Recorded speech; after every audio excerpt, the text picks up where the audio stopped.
Hello दोस्तों, आप सभी का स्वागत है हमारे यूट्यूब चैनल एसएससी कोचिंग पे। दोस्तों, जो एग्ज़ाम होने वाला है बीपीएससी 3.0 का, तो इसमें हम लोग देखेंगे जो कि आज का हम लोग टॉपिक करेंगे पॉलिटिकल साइंस। जो पॉलिटिकल साइंस से जो एग्ज़ाम में पूछे जाने वाला प्रश्न है संभावित, तो यह आपको याद रखना है कि जो संभावित प्रश्न आने की संभावना जो रहती है, तो इसमें हम लोग करेंगे प्रश्न। तो चलिए हम लोग स्टार्ट करते हैं आज का पहला प्रश्न। तो इस वीडियो को एक बार लाइक शेयर जरूर कर दीजिएगा, ठीक ना। तो चलिए देखिए, पहला प्रश्न है भारत के संविधान निम्नलिखित में से किस भाषा को राष्ट्र भाषा का दर्जा दिया गया? हिंदी को, संस्कृत को, अंग्रेजी को, उपरोक्त में से एक से अधिक और उपरोक्त में से कोई नहीं। तो यह बातें आपको याद रखना है। जो भारत की कोई क्या है, राष्ट्रभाषा नहीं है, भारत की क्या है, राजभाषा है। इतनी बातें आपको याद रखना है। तो इसमें जो ऑप्शन हमारा से होगा वह इस पे ई ऑप्शन से होगा, ठीक ना। जो भारत की जो राज्य भाषा है वह भाग 7 में बात की गई है, भाग 7। और अनुच्छेद पूछे तो अनुच्छेद जो है 343 से 351 तक है, ठीक ना। तो यह राजभाषा की बात इसमें की गई है। चलिए आगे चलते हैं। क्वेश्चन में देखिए, हमारा क्वेश्चन है सेकेंड। चलिए, भारतीय कैबिनेट में पहली महिला थी, तो आपको बताना है भारतीय कैबिनेट में पहली महिला थी सरोजिनी नायडू, राजकुमारी अमृत कौर और इंदिरा गांधी। तो आपको बताना है कौन थी भारतीय कैबिनेट में पहली महिला कौन थी। तो आपको याद रखना है राजकुमारी अमृत थी, ठीक। आगे चलते हैं। स्वतंत्र पार्टी के संस्थापक थे, स्वतंत्र पार्टी के संस्थापक कौन थे, ये आपको बताना है। तो इसमें कौन सा ऑप्शन हमारा से होगा? स्वतंत्र पार्टी के जो संस्थापक थे वह कौन थे? तो यह सी राजगोपालाचारी थे, सी राजगोपालाचारी थे, जो कि अगस्त 1959 में यह गठित हुआ था, 1959 में गठित हुआ था, ठीक ना। आगे चलते हैं। राष्ट्रीय निर्माण के आधारभूत दृष्टिकोण में क्या सम्मिलित नहीं है? तो आपको पूछा क्या सम्मिलित नहीं है, ठीक ना। एक मिनट, बताइए इसमें क्या सम्मिलित नहीं है, आपको बताना है। इसमें आप बताइए कौन सा ऑप्शन इसमें हमारा से होगा। तो देखिए, इसमें जो ऑप्शन से होगा वह हमारा जो सम्मिलित नहीं है वह क्षेत्रीय आकांक्षाओं की राजनीतिक अभिव्यक्ति को राष्ट्र विरोधी माना, यह इसमें शामिल नहीं है, ठीक ना। आगे चलते हैं। संविधान सभा ने संविधान को अंगीकार किया था, आपको बताना है संविधान सभा ने संविधान को अंगीकार किया था कब? इसमें कौन सा ऑप्शन हमारा से होगा? तो इसमें बताइए कौन सा ऑप्शन से होगा। तो अंगीकार किया था जो कि संविधान को 26 नवंबर 1949 को अंगीकार अपनाया गया था, ठीक ना। जो कि लागू कब हुआ था यह आपसे पूछा जाता है, ठीक ना। लागू की बात की जाए तो आपसे पूछा जाता है, अगर लागू की बात, तो 26 जनवरी अगर आपको याद रखना है, 26 जनवरी 1950 को लागू हुआ था। अंगीकार किया गया था 26 नवंबर 1950 को, ठीक ना। अगर इसी में से पूछा जाए जो कि संविधान की पहली बैठक के बारे में, तो संविधान की जो पहली बैठक हुई थी वह 9 दिसंबर को हुई थी, 9 दिसंबर 1946 को हुई थी। इतनी बातें याद रखना है। चलिए आगे चलते हैं। संविधान सभा ने संविधान को अंगीकार किया था, तो यह प्रश्न रिपीट हुआ है। चलिए आगे चलते हैं। इनमें से कौन संविधान सभा में उपाध्यक्ष थे, आपको बताना है कौन संविधान सभा में उपाध्यक्ष थे। आपको बताइए इसमें कौन सा ऑप्शन से होगा। तो उपाध्यक्ष पूछा है, तो एच.सी. मुखर्जी थे। कौन थे? एच.सी. मुखर्जी थे, जो कि यह संविधान सभा के उपाध्यक्ष थे। आगे चलते हैं। राज्य के नीति निर्देशक तत्व तो लिए गए हैं, बताइए राज्य के नीति निर्देशक तत्व तो कहाँ से लिए गए हैं? यह एग्जाम में कई बार आता है, ठीक ना। बताइए राज्य के नीति निर्देशक जो तत्व हैं आयरलैंड के संविधान से लिया गया है, ठीक ना। आगे चलते हैं। क्वेश्चन में देखिए हमारा, निम्नलिखित में से किसका संबंध राज्य चुनाव आयोग से है? बताइए निम्नलिखित में से किसका संबंध राज्य चुनाव आयोग से है? बताइए इसमें कौन सा ऑप्शन हमारा से होगा। तो इसमें अगर पूछा जाए तो यह 73वां जो संविधान संशोधन हुआ था, जो कि 1992 में हुआ था, यह राज्य चुनाव आयोग से संबंधित है, ठीक। आगे चलते हैं। भारत में चुनाव के संबंध में निम्नलिखित में से कौन सा सत्य है? बताइए भारत में चुनाव के संबंध में निम्नलिखित में से कौन सा सत्य है? इसमें बताना है आपको कौन सा इसमें सत्य है। सार्वभौमिक वयस्क मताधिकार, बहुदलीय व्यवस्था, स्वतंत्र निर्वाचन आयोग, तो यह सभी जो है इसमें बात की गई है जो भारत के चुनाव के संबंध में। तो यह उपरोक्त हमारा डी सही होगा, ठीक ना। डी ऑप्शन इसमें हमारा सही होगा, एक से अधिक।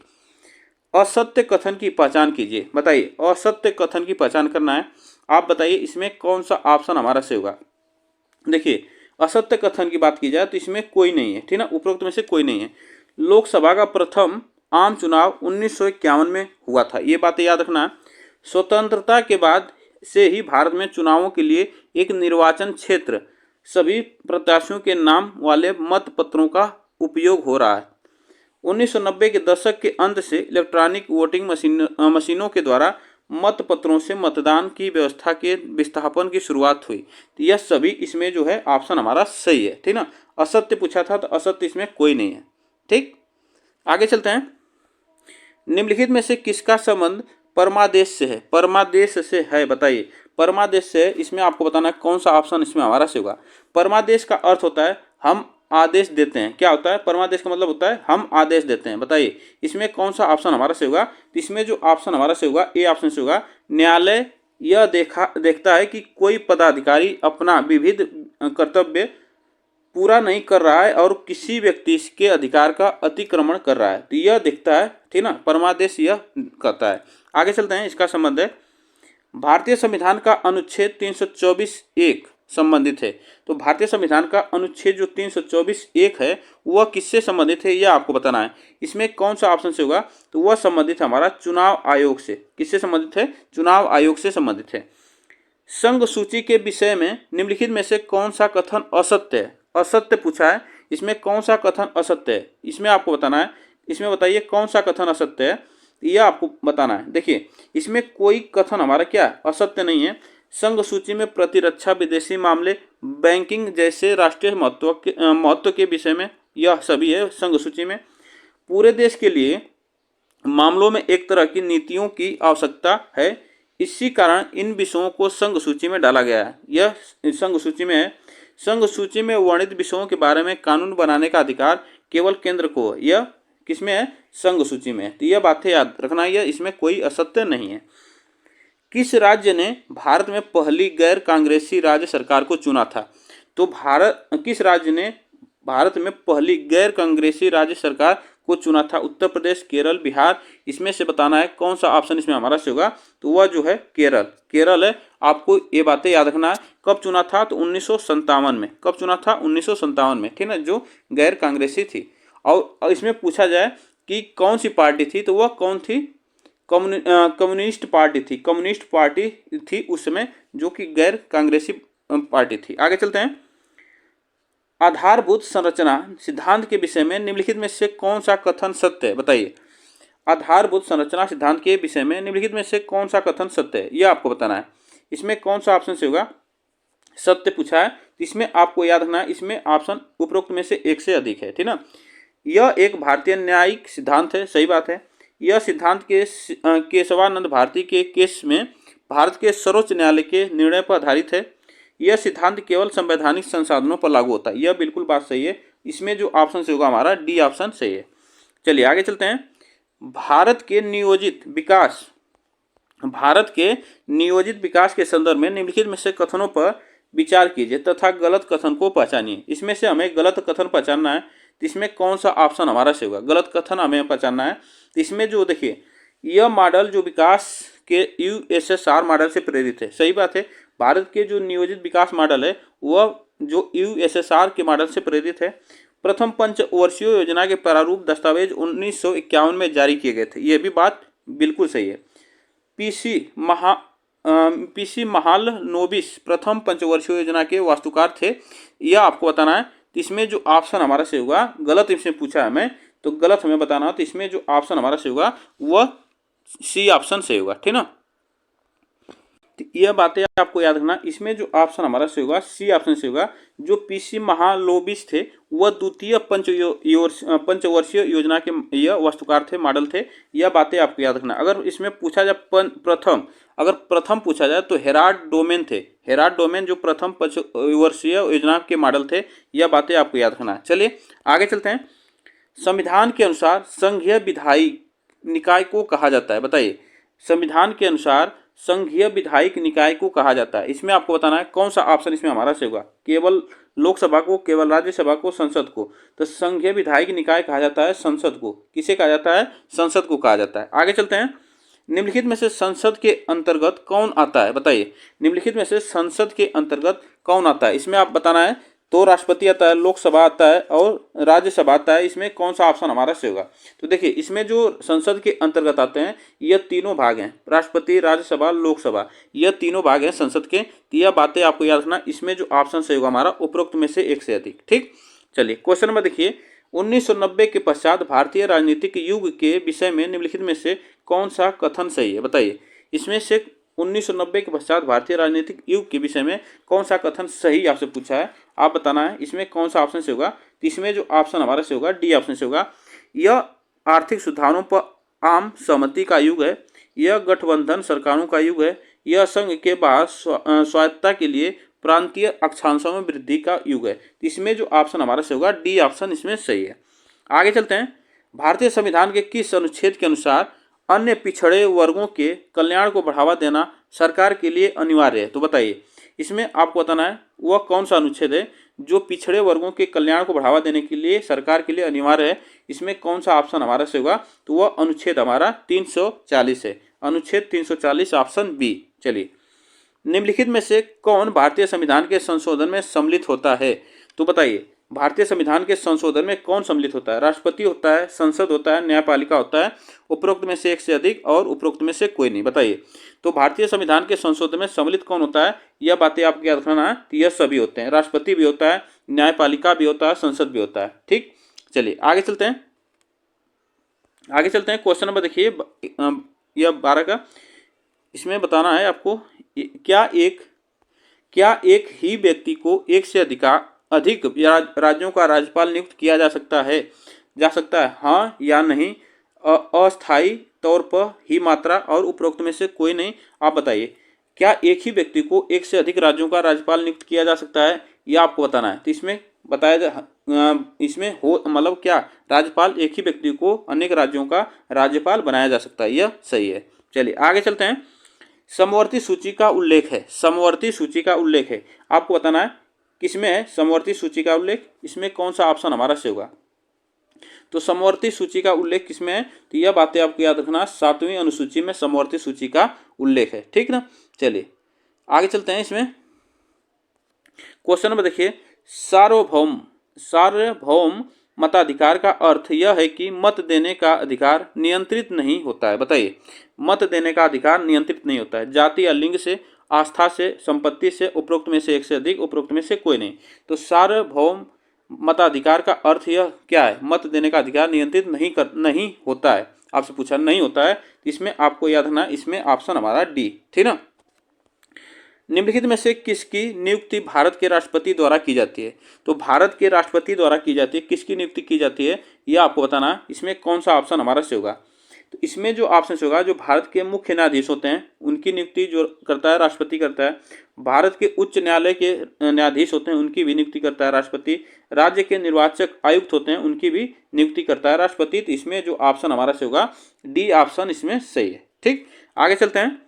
अनुच्छेद 280 संबंधित है, अनुच्छेद 280 जो है किससे संबंधित है यह आपको बताना है। कौन सा ऑप्शन इसमें हमारा से होगा? संघ लोक सेवा आयोग से, बिहार लोक सेवा आयोग से, वित्त आयोग से। तो यह आपको ऑप्शन हमारा जो सही होगा सी ऑप्शन से होगा, अनुच्छेद 280 संबंधित है वित्त आयोग से। क्वेश्चन नंबर देखिए हमारा, ये मौलिक कर्तव्यों को किस समिति की सिफारिश पर संविधान में जोड़ा गया? तो मौलिक कर्तव्यों को किस समिति की सिफारिश पर संविधान में जोड़ा गया था यह आपको बताना है। इसमें कौन सा ऑप्शन हमारा से होगा? ठीक ना, इसमें बताइए कौन सा ऑप्शन हमारा से होगा। तो देखिए, जो मौलिक कर्तव्य है उससे जोड़ा गया था स्वर्ण सिंह समिति के सिफारिश पर जोड़ा गया था। यह 42वें संविधान संशोधन जो हुआ था 1976 में, इसके तहत यह जोड़ा गया था मौलिक कर्तव्यों को। आगे चलते हैं। किस देश में फर्स्ट पास्ट द पोस्ट प्रणाली है? बताइए, फर्स्ट पास्ट द पोस्ट प्रणाली है किस देश में यह आपको बताना है। कौन सा ऑप्शन इसमें हमारा से होगा? कनाडा में, भारत में, यूनाइटेड किंगडम में। तो देखिए इसमें जो ऑप्शन हमारा से होगा, यह ऑप्शन जो हमारा से होगा इसमें डी ऑप्शन से होगा। ठीक ना, फर्स्ट पास्ट द पोस्ट प्रणाली जो है यह इसमें है सभी देशों में, कनाडा में, भारत में, यूनाइटेड किंगडम में। चलिए आगे चलते हैं। किस देश में, यह क्वेश्चन रिपीट है, ताड़ी विरोधी आंदोलन की शुरुआत किस राज्य में हुई थी? बताइए। ताड़ी विरोधी आंदोलन की शुरुआत किस राज्य में हुई थी? आंध्र प्रदेश में, केरल में, उड़ीसा में। इसमें से बताइए कौन सा ऑप्शन सही होगा। ताड़ी विरोधी आंदोलन किस राज्य से शुरू हुई थी, यह आपको बताना है। कौन सा ऑप्शन इसमें हमारा सही है, ठीक ना। इसमें पूछा जाता है, तो देखिए इसमें जो ऑप्शन हमारा सही होगा यह आंध्र प्रदेश होगा, जो कि ताड़ी विरोधी जो आंदोलन हुआ था 1992 में यह हुआ था, ठीक ना, शुरुआत हुई थी। आगे चलते हैं। ऐसे विधेयक जिनमें स्पष्ट रूप से करारोपण या करों की समाप्ति से संबंधित प्रावधान है उन्हें किस श्रेणी में रखा जाता है? बताइए इसमें कौन सा ऑप्शन सही होगा, इन्हें किस श्रेणी में रखा जाता है? इसमें कौन सा ऑप्शन हमारा सही है, ठीक ना। तो इसे रखा जाता है हमारा धन विधेयक में। किसे? धन विधेयक में रखा जाता है। आगे चलते हैं। निम्नलिखित में से किसका लोकतंत्र के विचार में विश्वास नहीं है? बताइए। लोकतंत्र के विचार में विश्वास नहीं था, इसमें बताइए। उदारवादियों का, कट्टरपंथियों का, समाजवादियों का। इसमें बताइए कौन सा ऑप्शन हमारा सही होगा। जिसका विश्वास नहीं था लोकतंत्र के विचार में, इसमें आपको बताना है कौन सा ऑप्शन इसमें हमारा सही है। इसमें जो ऑप्शन हमारा सही हुआ कट्टरपंथियों का, जो कि लोकतंत्र के विचार में विश्वास नहीं था। नेक्स्ट क्वेश्चन है, लोकतंत्र के अंतर विरोधियों को इंगित करने के लिए किसने द एप्पल कार्ट नामक नाटक लिखी? तो बताइए इसमें आपको बताना है लोकतंत्र के अंतर विरोधियों को इंगित करने के लिए द एप्पल कार्ट नामक नाटक लिखी थी, किसने लिखा था? आपको इसमें से बताना है। इसमें आप बताइए। तो यह लिखा था जॉर्ज बर्नार्ड शॉ ने। कौन लिखा था? जॉर्ज बर्नार्ड शॉ ने लिखा था। आगे चलते हैं। द बर्डन ऑफ डेमोक्रेसी नामक पुस्तक किसने लिखी थी? बताइए। द बर्डन ऑफ डेमोक्रेसी नामक पुस्तक किसने लिखी थी? इसमें से आपको बताना है कौन सा ऑप्शन इसमें हमारा सही हुआ। महेंद्र प्रताप सिंह, प्रताप भानु मेहता, पाल ब्रास। तो आप बताइए इसमें द बर्डन ऑफ डेमोक्रेसी नामक पुस्तक किसने लिखी है? तो यह बातें आपको याद रखना है किसने लिखी है। तो इसमें जो ऑप्शन से होगा वह प्रकाश भानु मेहता जो थे, यह इन्होंने लिखी है। भारत के संविधान को किसने बनाया? बताइए। भारत के संविधान को किसने बनाया? ब्रिटिश संसद ने, गवर्नर जनरल की परिषद ने, भारत की संविधान सभा ने। इसमें से आपको बताना है। तो जो भारत का संविधान जो बनाया था, भारत के संविधान सभा ने बनाया था। भारत के संविधान सभा ने बनाया था, ठीक ना। आगे चलते हैं। निम्नलिखित में से किस देश ने एकदम आरंभ से ही अपनी लोकतांत्रिक व्यवस्था में सार्वभौमिक व्यवस्था मताधिकार लागू किया था? बताइए। तो एकदम आरंभ से ही लोकतांत्रिक व्यवस्था में सार्वभौमिक व्यस्क मताधिकार लागू किया था, वह किस देश का संविधान में था? आपको बताना, ब्रिटेन, फ्रांस, भारत। इसमें कौन सा ऑप्शन हमारा से होगा? तो वह था भारत, ठीक ना। भारत में जो कि यह लोकतांत्रिक जो व्यवस्था थी सार्वभौमिक पहले से ही एकदम आरंभ से ही थी, ठीक ना। आगे चलते हैं। निम्नलिखित में से किस देश में एक बहुमतवादी लोकतांत्रिक राज्य व्यवस्था का होना माना जाता है? बताइए। बहुमत लोकतांत्रिक व्यवस्था का होना माना जाता है। श्रीलंका, ब्रिटेन, दक्षिण कोरिया। तो बताइए इसमें कौन सा ऑप्शन हमारा से होगा? यह जो है हमारा ऑप्शन ये ऑप्शन से होगा, श्रीलंका, ठीक। आगे चलते हैं। क्वेश्चन में देखिए हमारा, निम्नलिखित में से कौन सा भारत में सरकार का सबसे निचला स्तर है? निचला स्तर। छावनी बोर्ड, पंचायत, नगर निगम, उपरोक्त में से एक से अधिक और उपरोक्त में से कोई नहीं। बताइए इसमें कौन सा ऑप्शन हमारा से होगा? तो यह पंचायत है, ठीक ना। भारत में सरकार का सबसे निचला स्तर जो है पंचायत है। नेक्स्ट क्वेश्चन है, एक लोकतांत्रिक राज्य व्यवस्था में सत्ता संघर्ष का सबसे सुंदर प्रकार निम्नलिखित में से कौन सा है? तो सबसे सुंदर प्रकार कौन सा है? इसमें आपको बताना है चुनाव, विद्रोह और जन आंदोलन। इसमें बताइए कौन सा ऑप्शन हमारा से होगा। तो देखिए इसमें जो ऑप्शन हमारा से होगा यह 228 जो क्वेश्चन है, इसमें जो ऑप्शन से होगा हमारा वह चुनाव, ठीक ना। ऑप्शन हमारा इसमें ये सही होगा।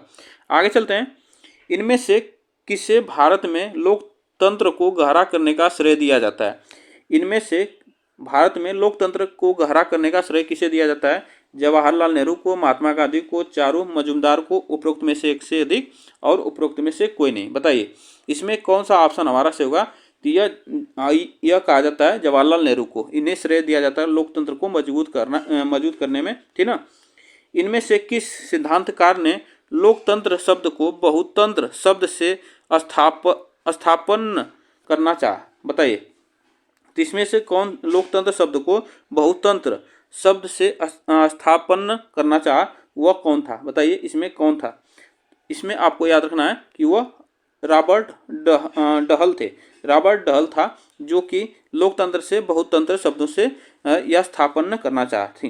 तो यह आपको याद रखना है। इसमें ऐसे ही जो पॉलिटिकल साइंस का ये प्रश्न पूछे जाते हैं तो ऐसे ही एग्जाम में आएगा। और आप लोग इस वीडियो को एक बार लाइक शेयर जरूर कर दीजिएगा। यह प्रश्न हम लोग इसमें देखें, ठीक ना। तो यह बहुत महत्वपूर्ण प्रश्न थे। और वीडियो को एक बार लाइक शेयर, चैनल को सब्सक्राइब कर लीजिएगा, जो कि रोजाना डेली शाम 6 बजे यह क्लास होती है। ठीक, चलिए।